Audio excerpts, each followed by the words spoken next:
Na Real, Jovem Pan contra a fake news. Na Real, Jovem Pan contra a fake news. Estamos no ar mais uma vez para discutir o combate à desinformação e os instrumentos que temos à nossa disposição para fazer um combate efetivo à desinformação e ao mal que ela causa para a sociedade. Óbvio que, à luz de diversos temas que surgem pelo caminho, a gente precisa voltar algumas casas, né? Nós discutimos nas últimas semanas, primeiro, o papel da mídia. Qual é efetivamente a participação da imprensa, do jornalismo, como um agente de combate à desinformação? E agora a gente vai caminhar para uma discussão aqui no programa de hoje com uma análise sobre o que a gente encontra na relação, na intersecção entre esse mundo que é o da produção de informação com base em critérios, com base em tecnicidade, com base em uma série de regras, que é o mundo da imprensa, o mundo do jornalismo, quando ele se choca com o das plataformas digitais. E elas estão no meio de um caldeirão, numa discussão que não acontece só aqui no Brasil, e é justamente sobre esta discussão que a gente vai se debruçar hoje. A regulação dessas plataformas, os limites para a moderação de conteúdo, o impacto disso para o livre exercício da manifestação de pensamento nessas praças públicas, como já foi dito em algum momento. E aí, para essa discussão, não vejo ninguém melhor do que o Carlos Afonso Souza, pesquisador, coordenador do ITS, Instituto de Tecnologia e Sociedade. Ele também é professor e, enfim, uma das figuras que eu reputo como um dos maiores conhecedores deste tema aqui no Brasil. Meu amigo, muito bom revê-lo. Obrigado por estar aqui comigo na Real, aqui na Jovem Pan. Obrigado, Ars. Um prazer estar com você aqui e a gente poder fazer essa conversa. Bom, eu vou começar, vamos por parte, como diria Jack, porque nós temos algumas questões aqui penduradas nesse macrotema que é a regulação. Você é um dos pais, vamos dizer assim, daquilo que se transformou numa legislação de referência para o mundo todo, que é o Marco Civil da Internet, que, aliás, no dia 23 de abril deste 2024, completa 10 anos desde a sanção. Desde a entrada em vigor, este texto é uma referência importante e agora, uma década depois, há discussão sobre a revisão dele. Como esse debate que tem sido provocado ou proposto pelos ministros do STF, por alguns parlamentares, por alguns dos nossos congressistas, se conecta com a discussão corrente de combate à desinformação, de combate à notícia falsa e de desmobilização de uma série de grupos que usam do instrumento das plataformas digitais para promover justamente a desinformação. Vamos lá, Aros. Acho que a pergunta é super interessante. Primeiro porque acho que vale um pouquinho de história. O Marco Civil da Internet é uma lei que é aprovada em 2014, é verdade? Mas ela vem de um processo, de uma consulta pública que foi feita em 2009, 2010. Foi a primeira vez que o governo fez uma consulta pública para a criação de um projeto de lei sobre internet. E o texto que sai da consulta pública vai para o Congresso Nacional em 2011. O Marco Civil passa 3 anos no Congresso Nacional sendo debatido e enfrentando ali um cabo de guerra sobre alguns pontos com consenso, outros pontos com dissenso. Mas o que é interessante a gente perceber é que dentro desse processo de discussão do Marco Civil da Internet, desinformação não era uma palavra-chave. Desinformação não fazia parte do dicionário que se utilizava na época para olhar para os temas que interessavam a regulação de internet. De certa maneira, a gente vai ver desinformação se tornar talvez assim, uma engrenagem, uma força motriz da regulação da internet na segunda metade dos anos 10, e em especial após a eleição do Donald Trump em 2016, a votação do Brexit nesse mesmo ano, você começa a ter uma discussão mais importante sobre como redes sociais, de diferentes maneiras, podem ser usadas para o espalhamento do que se vem a entender como desinformação. Então, isso para dizer que dentro dos conceitos, dentro da zona de atenção do Marco Civil da internet, as discussões estavam ligadas à responsabilidade civil de plataformas, neutralidade da rede, privacidade e proteção de dados, guarda de logs. Esses eram os principais temas. Desinformação surge, para a gente está falando de direito, por que não um latim, a posteriori, e justamente por isso, me parece, quando a gente olha para o Marco Civil da internet, ele não pode ser visto como o início, o meio e o fim da regulação de internet no Brasil. Ele é o pontapé inicial, ele cria os princípios, debaixo dos quais a gente vai ter regulações que vão atender às pressões de um momento, a questões mais episódicas, mais urgentes. E me parece que o combate à desinformação é uma delas. Então, de certa maneira, a gente pode dizer, Aros, que a gente tem duas gerações de leis sobre internet. Uma primeira geração que olha para a rede de maneira geral, e aí a gente tem a Diretiva de Comércio Eletrônico da Europa de 2000, a gente tem o Communications Decency Act nos Estados Unidos de 1996 e o próprio Marco Civil da internet lá em 2014. Mas os tempos são outros, e outros tempos demandam novas reflexões, e aí surgem essas novas leis, como a Lei de Serviços Digitais na Europa, a lei alemã para combate a discurso de ódio na internet. Então a gente tem aqui, de certa maneira, uma segunda geração que olha para temas de moderação de conteúdo, transparência de plataformas, combate a discurso de ódio, como falamos, e também desinformação. Acho que é nesse momento que a gente está. Agora é preciso saber qual é o papel do Brasil nesse segundo momento. É muito interessante, né, quando você diz sobre o pontapé inicial que o Marco Civil da internet representa e esse conjunto de leis, né, a regulamentação que vem depois abordando especificidades. Quando a gente pensa na própria Lei Geral de Proteção de Dados, ela é um quadro geral, ela é conceitual em uma série de aspectos e guarda dentro do processo de regulamentação uma visão mais específica, atacando pontos que estão muito atrelados ao desenvolvimento tecnológico.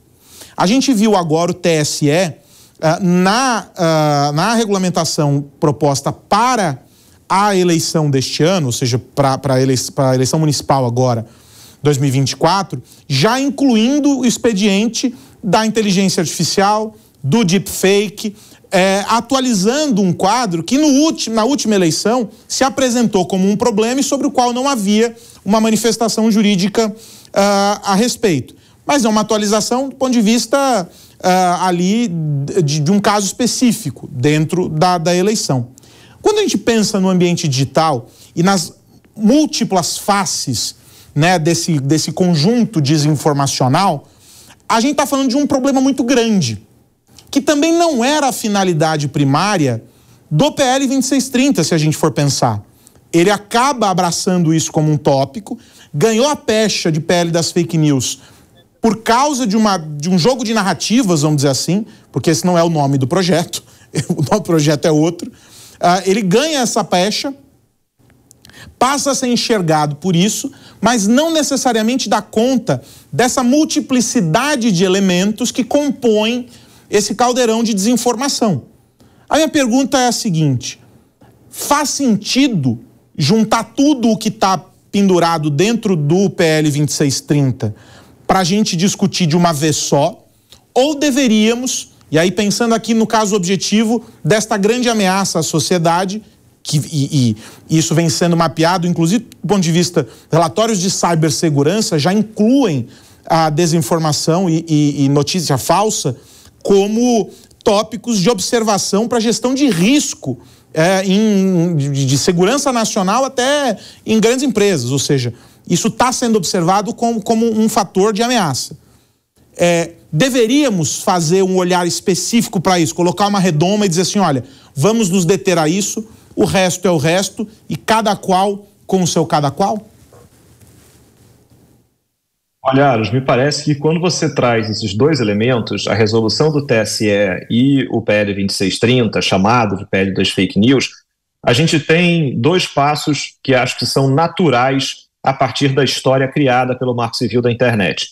De um lado, a resolução do TSE, ela de certa maneira, e aqui vale dizer, a gente tem uma situação fática, que é, como o Congresso não atualizou o Marco Civil da Internet, não aprovou nenhuma lei, e o Supremo Tribunal Federal também não decidiu os casos que tem pendentes para julgamento sobre a internet, coube ao TSE ser o regulador, na prática, de tecnologia no Brasil. E ele faz isso por um mandamento legal. A lei eleitoral comanda que o TSE, a cada momento eleitoral, edite uma resolução que possa averiguar como está o estado da técnica naquele momento. Então, de certa maneira, o TSE faz escolhas a cada 2 anos nas suas resoluções sobre propaganda na internet, e nessas resoluções você encontra um certo olhar sobre tecnologia. Na eleição passada, a discussão era o prazo de 2 horas para remoção de conteúdo, uma vez decidido pelo tribunal que aquele conteúdo deveria sair do ar. Nessa eleição de 2024, toda a atenção se volta para a inteligência artificial. E aí, de novo, o Marco Civil da Internet não tinha como trabalhar com temas de inteligência artificial, isso não fazia parte das preocupações lá em 2009, 2010, quando a gente olha para o futuro dessas discussões. Então o TSE me parece que anda bem ao tratar de questões sobre inteligência artificial, e que, por exemplo, o TSE, para essa eleição de 2024, proíbe a criação de avatares de candidatos que se comuniquem, que se interajam com os eleitores, e acho que o TSE vai bem nessa proibição. Me parece que nós ainda não estamos prontos para essa ideia de que existe um avatar que, no final das contas, está ligado ali a uma ferramenta de interação, como se fosse um chatbot da vida, e que vai dizer coisas, e que pode alucinar, e que pode tirar situações que, no final das contas, podem mais confundir do que informar dentro do processo eleitoral. Agora, o TSE também decidiu, nessa mesma resolução,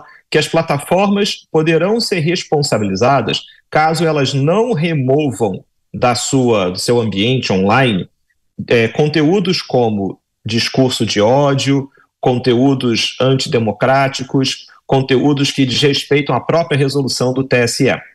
E aí me parece que a gente tem uma questão que é importante, que essa solução, dizer que as plataformas serão responsabilizadas caso não tirem do ar o que é um discurso antidemocrático, vai gerar uma situação que pode nos colocar num debate importante num futuro muito próximo, que é, eu posso ter uma situação em que a plataforma entende que aquilo ali não é um conteúdo antidemocrático, ou que não é um discurso de ódio, mas o tribunal entende, e aí o tribunal condena a plataforma porque a plataforma não entendeu tal qual o tribunal, mas a plataforma não tinha como saber o que o tribunal ia entender como sendo discurso de ódio, como sendo discurso antidemocrático. Então, essa conversa sobre mecanismos de moderação de conteúdo e a responsabilidade das plataformas pode levar a situações como as plataformas começarem a remover conteúdo mais do que elas gostariam, porque elas não querem ser responsabilizadas, ou um outro cenário, essa resolução ser utilizada apenas em casos extremos,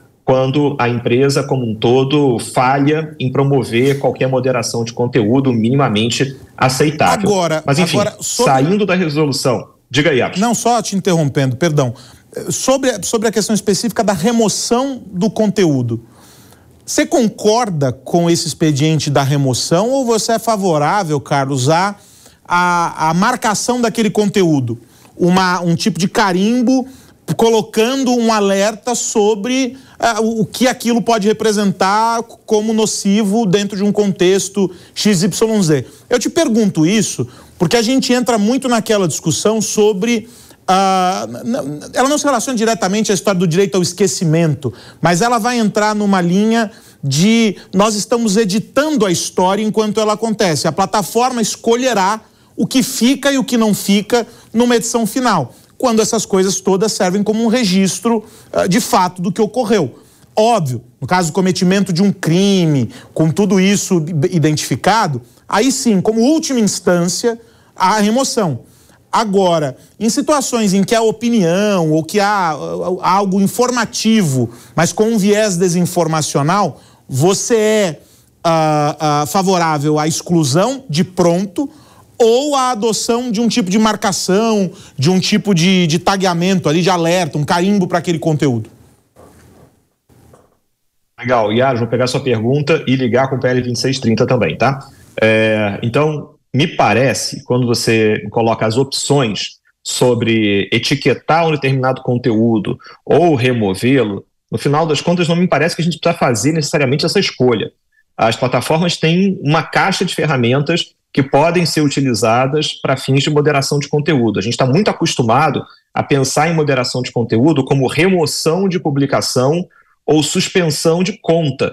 E isso não é verdade. Existe uma série de outros mecanismos que podem ser utilizados, como você etiquetar uma mensagem, mandando um link para um site com alguma informação de uma fonte oficial, por exemplo, ou mesmo fazer um crowdsourcing dessa inteligência da moderação de conteúdo, como muitas plataformas começam a recorrer. Talvez o sistema que é mais lembrado seja o Notas da Comunidade, do antigo Twitter, atual X, que também tem os seus problemas, porque também é um modelo que pode ser hackeado por determinados grupos dentro da plataforma. Mas, de certa maneira, acho importante a gente entender que quando a gente fala de moderação de conteúdo, a gente não está necessariamente numa questão binária do conteúdo, ou ele fica na plataforma do jeito que está, e eventualmente ele pode ser um conteúdo que desinforma, ele pode ser um conteúdo que causa danos a uma série de direitos, ou ele é removido.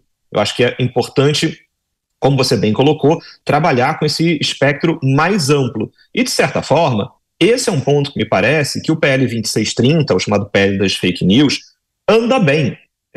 Esse é um capítulo do PL 2630 que procura oferecer algum critério macro para como se dá a moderação de conteúdo, não engessando esse modelo, mas colocando certos critérios, como, por exemplo, dizer que o usuário que tem o conteúdo removido tem direito de apelar por conta dessa remoção, tem direito de saber qual foi o conteúdo infringente. Me parece que são questões que, por um lado, se tiverem muito detalhadas em lei federal, a lei vai ficar caduca em 2 tempos. Mas se a gente tiver princípios para moderação de conteúdo em lei federal, não me parece um mau negócio. Até porque esse é um ponto sobre o qual o Marco Civil não avança.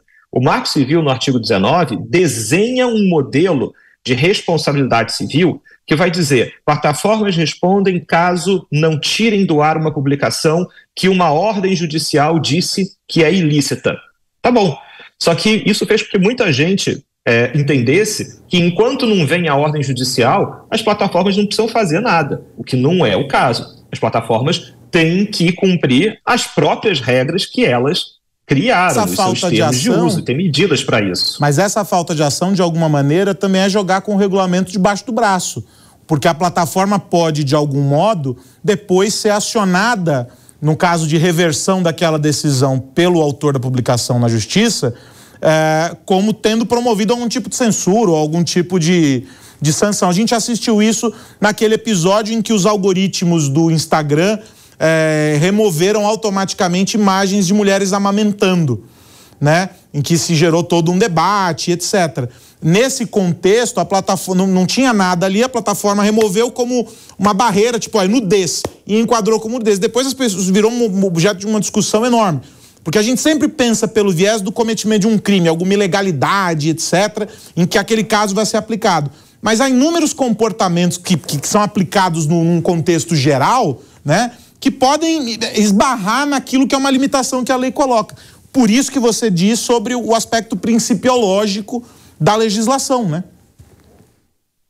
Sim, e acho que vale a pena lembrar, nos Estados Unidos existe uma imunidade para que as plataformas promovam moderação de conteúdo. Então, enfim, aqui nos Estados Unidos, plataformas não respondem caso elas identifiquem determinado conteúdo como sendo, e esses são os termos da lei, lascivo, ameaçador ou de qualquer maneira que enfrente alguma forma de objeção. A plataforma pode ir lá e remover, e ela não será responsabilizada caso ela venha a errar na mão, ela abuse dessa habilidade e acabe retirando uma postagem de maneira indevida. Esse tipo de proteção às plataformas não existe no Brasil, o que faz com que você tenha, enfim, mais de centenas de decisões nos tribunais de justiça em que as plataformas, em especial redes sociais, são condenadas porque aquele que teve o post removido, o usuário que teve o post afetado, diz: olha, essa não concordo, com essa moderação, me parece que ela é abusiva, me parece que ela é errônea, e aí a gente tem o judiciário analisando se aquilo ali efetivamente violou ou não liberdade de expressão e de que maneira a própria plataforma aplicou os seus termos de uso. Porque esse é um ponto importante, né?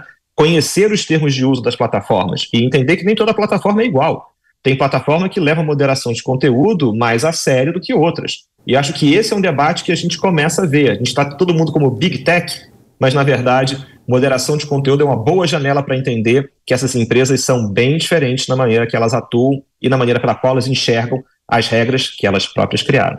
É por isso, talvez, e aqui vou fazer um exercício, que a Europa, nessa legislação que eles aprovaram recentemente, caminharam muito mais pelo lado do aspecto econômico, ou seja, regulando o modelo de negócio dessas plataformas e a atuação delas, o aspecto concorrencial, como acessam dados de usuários e etc, e menos pelo viés do conteúdo, mas tendo um efeito parecido, que já são duas ações, se não me engano, uma contra o Twitter e tem uma outra que eu não me lembro contra quem, mas são duas ações já significativas em tamanho, né, do volume do que está se propondo ali como sanção, com base nessa lei.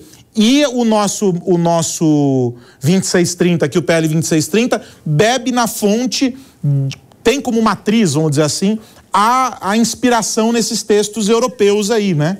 É por isso que eles escolheram esse caminho ou não?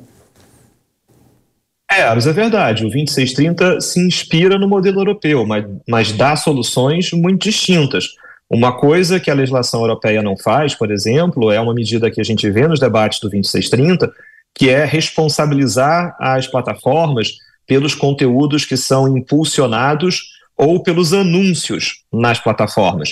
E isso vem muito de uma discussão que a gente vê muito clara nas falas do ministro Moraes, quando ele diz que as redes sociais deveriam ser responsabilizadas tal qual os veículos de comunicação social, ou veículos de imprensa, e aí ele cita rádio, TV, jornais. Então, de certa forma, o PL 2630, em diversos momentos, ele se inspira até mesmo na linguagem da legislação europeia, mas quando esses conceitos aterrissam na legislação brasileira, eles geram efeitos diferentes, como o que diz respeito à análise de riscos sistêmicos, a criação de um protocolo de segurança, quando se tem uma crise instalada na empresa e que, de certa maneira, muda o regime de responsabilidade dela. Eu acho que uma preocupação que fica aqui, e é algo que você começa a escutar muito nos comentaristas à lei de serviços digitais na Europa, é como a lei europeia depende de uma burocracia estatal importante para que ela seja aplicada, para que ela seja analisada. E aqui tem um ponto que eu acho que chama muita atenção. O que a lei europeia representa é uma mudança de olhar mais sobre o processo pelo qual essas empresas funcionam, como moderação de conteúdo, por exemplo, como é que o processo de moderação de conteúdo funciona na empresa como um todo, do que a gente ficar nesse varejo de cada conteúdo. Esse conteúdo ruim ficou no ar, esse conteúdo aqui foi etiquetado, deveria ser removido. Me parece que quanto mais a gente fica preso nessa granularidade de conteúdo A, B ou C, a gente tem bons casos, mas a gente está olhando para as árvores, a gente não está olhando para a floresta. E acho que a proposta europeia procura fazer esse olhar mais abrangente, mas ele depende de uma burocracia estatal importante, e eu acho que um risco que a gente sempre tem que manter alerta é que isso também não dê para o Estado, não dê para o governo uma inserção sobre conteúdo em si, porque pode ser uma questão que pode ser para lá de preocupante. Uma coisa que o Marco Civil não fez, e acho que não fez bem, era dar ao governo uma inserção sobre uma análise conteudística da internet. Ele joga essa bola para o judiciário. E me preocupa que a gente caminhe aqui no Brasil para um momento em que hoje se discute tanto o papel do judiciário, muito por conta de toda a comoção gerada pelas postagens do Elon Musk, mas me parece que seria extremamente ruim que em cima da discussão sobre o judiciário a gente tivesse ainda uma discussão sobre o governo decidindo sobre determinados conteúdos. Acho que esse é um caminho que a gente gostaria de evitar. Porque aí sim a gente incorre em riscos efetivos no que diz respeito à circulação de informação, até a própria atuação dessas empresas enquanto iniciativa privada, ou seja, é uma empresa que está a serviço do interesse de um negócio e que se amanhã resolver que vai fechar o parquinho, ninguém mais brinca na gangorra. É basicamente isso. A gente tem 3 minutos para encerrar a nossa conversa e eu não posso terminar sem perguntar para você o seguinte: na tua visão, alguém que está há bastante tempo debruçado sobre a construção de uma sociedade mais digital e mais consciente da importância do digital na nossa vida, do ponto de vista pessoal, do ponto de vista profissional, enquanto indivíduos em todas as esferas. Qual é a vacina? Há uma vacina contra a desinformação? Olha, Aros, não sei se tem a vacina, mas o que eu posso garantir é que essas vacinas que são criadas com o vírus vivo, me parece que é um perigo. Desinformação, a vacina não pode ser criada com experimentalismos feitos em cima de zonas de liberdade, em que a gente deixa que determinados discursos que, de certa forma, vão além da cultura jurídica brasileira sobre liberdade de expressão, circulando por aqui. Eu acho que esse é um olhar para que a gente possa desenvolver essa vacina. Muito hoje se fala que, poxa, mas determinado discurso é uma opinião, determinado discurso é só uma crítica.